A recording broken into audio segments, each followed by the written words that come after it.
Hi, I'm Mark, our family's woodworker. My woodshop desperately needs a comfortable chair so that I can sit back and relax and then fold it up and store it out of the way when I'm busy in the shop. It really needs to be way more comfortable than any steel folding chair. Can I get one more of those? Sure. And I want it inside the woodshop so that I don't have to hose off my clothes before sitting on house furniture. Dirty jeans on furniture just gets me in trouble with my wife. I think they actually made a movie about that. I play Dusty Jeans in this story. Screenplay by Justin Trouble. I found a picture of a folding chair that I kind of like, although I'd like it to have a higher, more supportive back with a comfortable reclining angle similar to an Adirondack chair, but it also really needs to sit higher off the floor.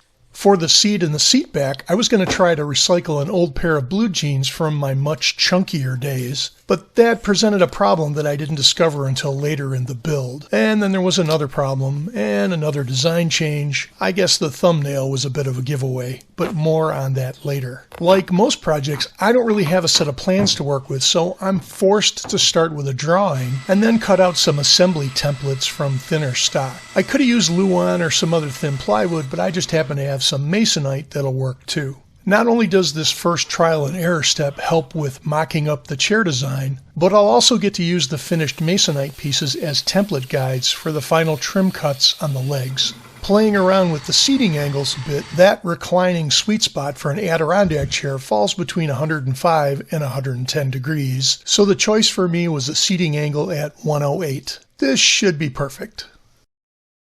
There's been a single wide piece of white ash hiding in my back room for a couple of years now, looking for a project home, and this is as good as any. It was a rough sawn piece directly from a local sawmill, a little more than an inch thick, and it came from another dead beetle-infested tree in our area. I like white ash because it's harder and more durable than any home center red oak. Lonard's Depot. We probably have it, but it's going to cost you. And dealing with a local small business means you get a good price on unfinished lumber like this. After some initial cuts and then some surface planing, the plank will actually finish out about 15/16 of an inch thick, or about 23.5 millimeters.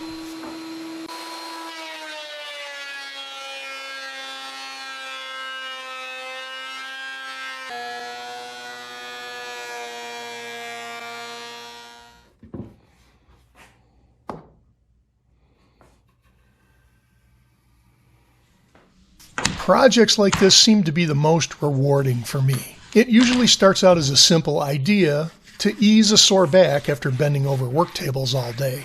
I was looking for something comfortable where it wouldn't matter if it got a little dusty, but it also needed to fold up and get stashed out of the way so that I wouldn't be tripping over it walking from machine to machine in the shop.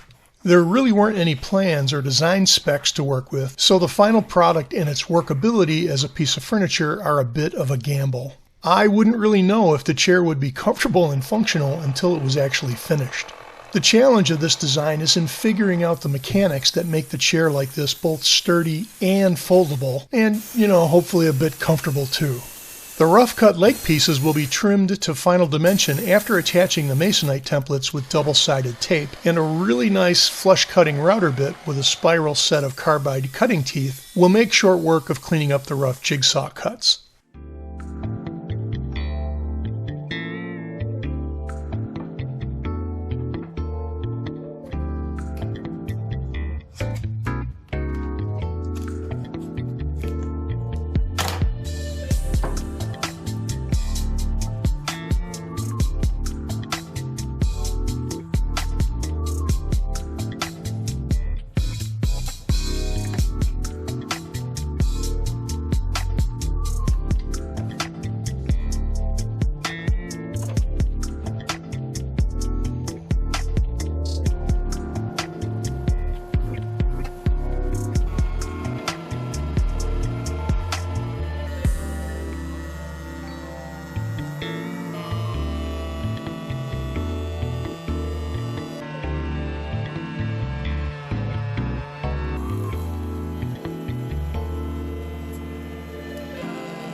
There will be one more router step required to smooth out the edges with a round over bit, and then my seat and my leg pieces will be ready for drilling and assembly.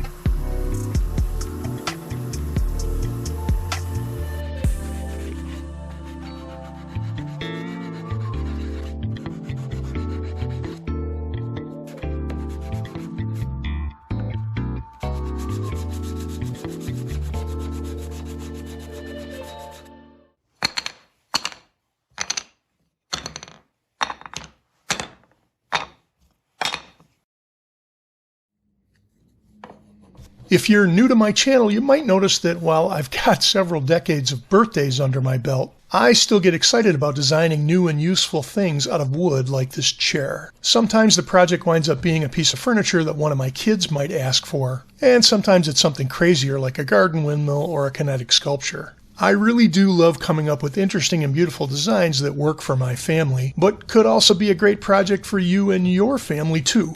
Many of our projects even come with a free set of drawings or plans available on our website, and I hope you'll pay us a visit there and give a project a try. This particular project also comes with a set of free chair frame drawings available on our website, link at the end of the video.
Let's try something unconventional for the hinge. We have this piece of 1/2-inch rigid aluminum tube that I think will work pretty great as a pivoting mechanism without the need for any ugly bolt. It needs to be firmly press-fit into the outer frame, and I'll secure it in place with a little CA glue on both sides of that frame.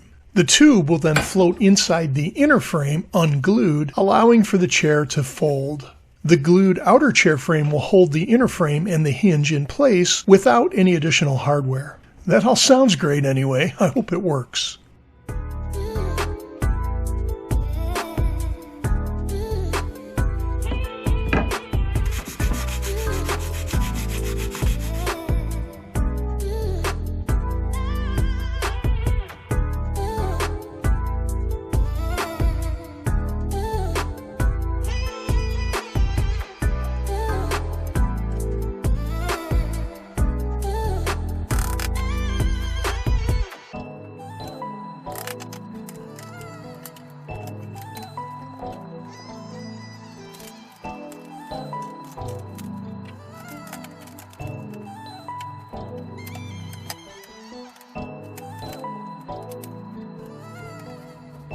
With the base frame glued and dry, it was time to set the 108-degree seating angle and position the stop braces in place against the frame to hold the chair in that open position.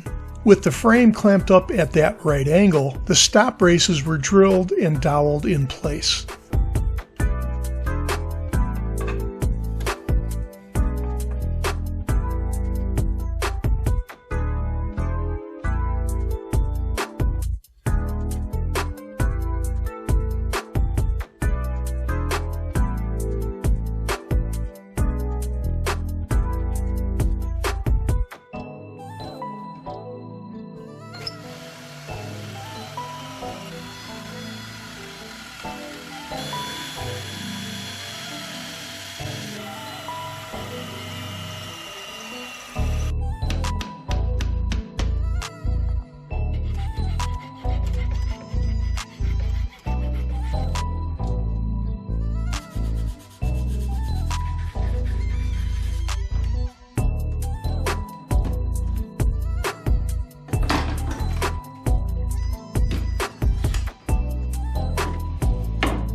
Ta-da!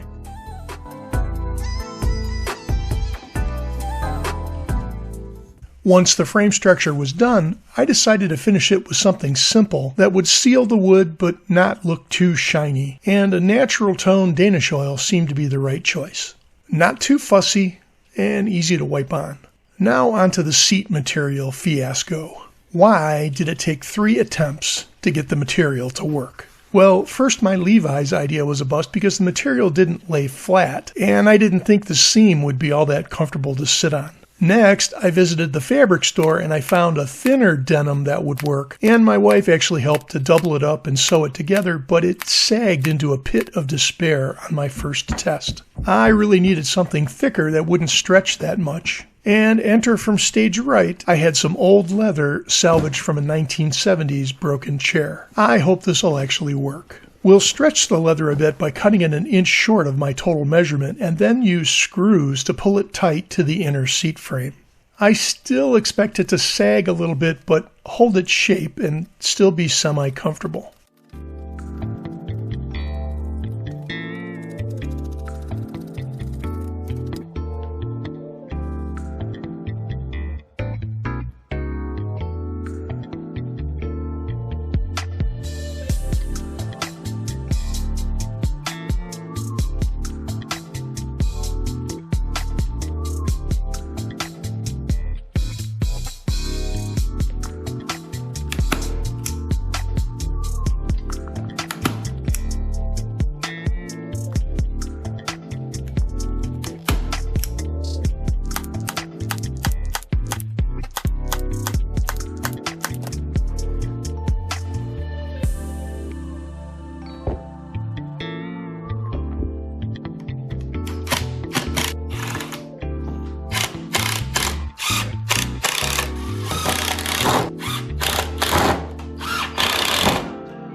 Okay, let's see if it holds the big guy without falling apart.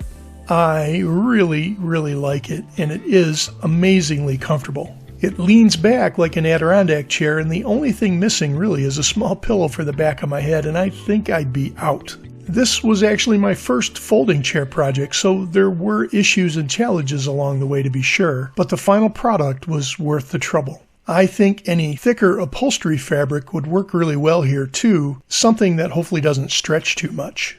Free drawings for the frame are available on our website under the free stuff page, or you can find the link to the PDF and some of the tools used in our video description. Hey everybody, thanks for watching. We don't ask for memberships or donations, so your thumbs up and a subscription really help us out in the new world of YouTube. Take care.